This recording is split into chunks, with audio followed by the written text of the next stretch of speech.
ৰাশিফল 12টা ৰাশিৰ সকলো ৰাশিৰ বাবে 8 মাৰ্চৰ দিনটো কেনেকুৱা হ'ব? ৰাশিফল 8 মাৰ্চ 2025। বৈদিক জ্যোতিষত মুঠ 12টা ৰাশিৰ বৰ্ণনা কৰা হৈছে। প্ৰতিটো ৰাশিৰ এটা শাসক গ্ৰহ থাকে। গ্ৰহ নক্ষত্ৰৰ গতিৰ দ্বাৰা ৰাশিফল নিৰ্ণয় কৰা হয়। 8 মাৰ্চ শনিবাৰ। শনিবাৰটো হনুমানজী আৰু শনিদেৱৰ বাবে উৎসৰ্গা কৰা হয়। আজিৰ দিনটোত যথাযথ ৰীতি নীতিৰে হনুমানজীৰ পূজা কৰা হয়। জ্যোতিষৰ হিচাপ অনুসৰি 8 মাৰ্চৰ দিনটো কিছুমান ৰাশিৰ লোকৰ বাবে অতি শুভ দিন হ'বলৈ গৈ আছে। আনহাতে কিছুমান ৰাশিৰ লোকে জীৱনত সৰু সৰু সমস্যাৰ সন্মুখীন হ'বলগীয়া হ'ব পাৰে। 2025 চনৰ 8 মাৰ্চত কোনবোৰ ৰাশিৰ উপকাৰ হ'ব আৰু কোনবোৰ ৰাশিৰ বাবে সাৱধান হ'ব লাগিব, মেষ ৰাশিৰ পৰা মীন ৰাশিলৈকে পৰিস্থিতিবিলাক জানো আহক। মেষ ৰাশি, অৰ্থনৈতিক পৰিস্থিতিৰ উন্নতি হ'ব। ঘৰত ভাল খবৰ পোৱা যাব। ব্যৱসায়ত বুদ্ধিৰ নতুন সুযোগ আহিব। স্বাস্থ্য পূৰ্বতকৈ ভাল হ'ব। খাদ্যাভ্যাসত কিছু পৰিৱৰ্তন কৰক। শিক্ষামূলক কামে ভাল ফল দিব। অবিবাহিত মানুহে বিশেষ কাৰোবাক লগ পাব। প্ৰেম জীৱনত ৰোমাঞ্চকৰ মূৰ আহিব। বৃষ ৰাশি, চৌপাৰ্টিত বিনিয়োগ কৰিবলৈ এটা ডাঙৰ দিন। ব্যৱসায়ত লাভ হ'ব। আপুনি এটা নতুন প্ৰজেক্টৰ দায়িত্ব পাব। আত্মযত্নৰ ওপৰত গুৰুত্ব দিয়ক। সম্পত্তি সম্পৰ্কীয় বিবাদসমূহ বুদ্ধিমান ৰূপে সমাধান কৰা। শৈক্ষিক কামত নতুন কৃতিত্ব অৰ্জন কৰিব। সামাজিক মৰ্যাদা আৰু প্ৰতিপত্তি বৃদ্ধি পাব। প্ৰেম জীৱন ভাল হ'ব। মিথুন ৰাশি, দীৰ্ঘদিন ধৰি আবদ্ধ হৈ থকা ধন আদায় কৰা হ'ব। পাৰিবাৰিক জীৱনত সুখ আৰু শান্তি থাকিব। আপোনাৰ এই কাৰ্যই ইতিবাচক ফল দিব। আপোনাৰ কেৰিয়াৰত বহুত আগবাঢ়িব। সুস্থ জীৱনশৈলী গ্ৰহণ কৰক। সম্পত্তি ক্ৰয়ৰ সৈতে জড়িত সিদ্ধান্তসমূহ বুদ্ধিমান ৰূপে লওক। সম্পৰ্কত ভুল বুজাবুজি বাঢ়িব পাৰে। কৰ্কট ৰাশি, আপোনাৰ আৰ্থিক অৱস্থা ভাল হ'ব। ঘৰত আলহীৰ আগমনৰ লগে লগে সুখৰ পৰিৱেশ গঢ়ি উঠিব। কাৰ্যালয়ত আপোনাৰ প্ৰদৰ্শন উন্নত হ'ব। অতিমাত্ৰা চিন্তা কৰাটো এৰক। ইতিবাচক হওক। আত্মনিয়ন্ত্ৰিত হওক আৰু শৈক্ষিক কামত মনোনিৱেশ কৰক। প্ৰেম জীৱনত ভাল হ'ব। সিংহ ৰাশি, আয়ৰ বিভিন্ন উৎসৰ পৰা আৰ্থিক লাভ হ'ব। পাৰিবাৰিক জীৱন সুখী হ'ব।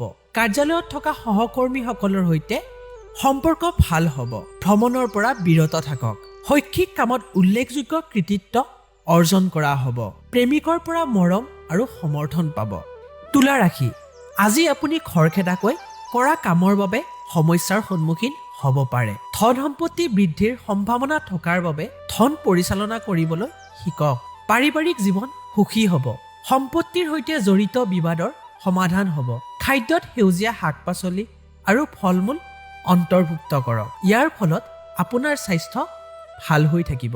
ধনু ৰাশি, টকা সঞ্চয় কৰক। নতুন বিনিয়োগৰ বিকল্পৰ ওপৰত চকু ৰাখক। চিন্তাৰ বিচ্ছেদৰ বাবে আপুনি নেতিবাচক অনুভৱ কৰিব পাৰে। নিয়মিতভাৱে ব্যায়াম কৰক। ইয়াৰ ফলত আপুনি শাৰীৰিক আৰু মানসিকভাৱে সুস্থ হৈ থাকিব। অস্বাস্থ্যকৰ খাদ্য পৰিহাৰ কৰক। নতুন নতুন দক্ষতা শিকিব। দীৰ্ঘদিন ধৰি সম্পৰ্কত থকা দম্পতীয়ে প্ৰেম জীৱন উন্নত কৰাৰ পৰিকল্পনা কৰিব পাৰে। মকৰ ৰাশি, আয়ৰ বিভিন্ন উৎসৰ পৰা আৰ্থিক লাভ হ'ব। পৰিয়ালৰ সদস্যৰ সৈতে মতাদৰ্শত পাৰ্থক্য সম্ভৱপৰ। ভ্ৰমণৰ সম্ভাৱনা থাকিব। আপুনি শাৰীৰিকভাৱে সুস্থ হৈ থাকিব আৰু আপোনাৰ মনটো ইতিবাচক হৈ থাকিব। ব্যৱসায়ত বৃদ্ধিৰ নতুন সুযোগ আহিব। আপোনাৰ প্ৰেম জীৱনত নতুন চমক পাব। কুম্ভ ৰাশি, আয়ৰ অতিৰিক্ত উৎস বিচাৰিব। যুক্তিৰ পৰা আঁতৰি থাকক। ব্যৱসায়ীসকলে ব্যৱসায়ত লাভ পাব। ব্যৱসায়িক অংশীদাৰিত্বৰ নতুন সুযোগ আহিব। আপোনাৰ স্বাস্থ্য ভাল হ'ব। আপুনি নিজকে ফিট আৰু সক্ৰিয় অনুভৱ কৰিব। শৈক্ষিক কাম কাজত কঠোৰ পৰিশ্ৰম কৰক। ইয়াৰ দ্বাৰা আপুনি নিশ্চয় সফলতা লাভ কৰিব। অবিবাহিত মানুহে হয়তো আজি কোনোবা আকৰ্ষণীয় ব্যক্তিক লগ পাব পাৰে। কন্যা ৰাশি, বিনিয়োগৰ সিদ্ধান্ত বুদ্ধিমান ৰূপে লওক। ষ্টক, শ্বেয়াৰ আৰু সম্পত্তিত বিনিয়োগ কৰাৰ আগতে পুংখানুপুংখ গৱেষণা কৰক। পৰিয়াল আৰু বন্ধু বান্ধৱীৰ সৈতে মজাৰে ভৰা মুহূৰ্ত উপভোগ কৰক। আপোনাৰ শাৰীৰিক স্বাস্থ্যৰ প্ৰতি গুৰুত্ব দিয়ক। ইয়াৰ ফলত আপোনাৰ সামগ্ৰিক স্বাস্থ্য উন্নত হ'ব। ব্যৱসায়ত সম্প্ৰসাৰণ হ'ব। আপোনাৰ প্ৰেম জীৱনত আপোনাৰ সংগীৰ অগ্ৰাধিকাৰ বেলেগ হোৱাৰ বাবে আপুনি দূৰত্ব অনুভৱ কৰিব পাৰে। বৃশ্চিক ৰাশি আৰ্থিক বিষয়ত সাৱধানে সিদ্ধান্ত লওক। অপ্ৰয়োজনীয় খৰচৰ পৰা আঁতৰি থাকক। পেছাদাৰী জীৱনৰ প্ৰত্যাহ্বানৰ বাবে বেছি চিন্তা নকৰিব। পাৰিবাৰিক জীৱন সুখী হ'ব।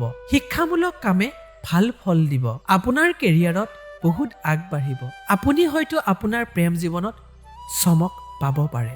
মীন ৰাশি ঋণৰ পৰা মুক্তি পাব। চাকৰিৰ সাক্ষাৎকাৰৰ পৰা আপুনি ইতিবাচক ফলাফল পাব। আপোনাৰ ফিটনেছৰ লক্ষ্যত মনোনিৱেশ কৰক। আপোনজনৰ লগত সময় কটাওক। ইয়াৰ দ্বাৰা মনলৈ শান্তি পোৱা যাব।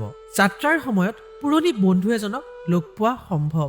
সম্পত্তিৰ সন্দৰ্ভত আইনী বিবাদ হ'ব পাৰে।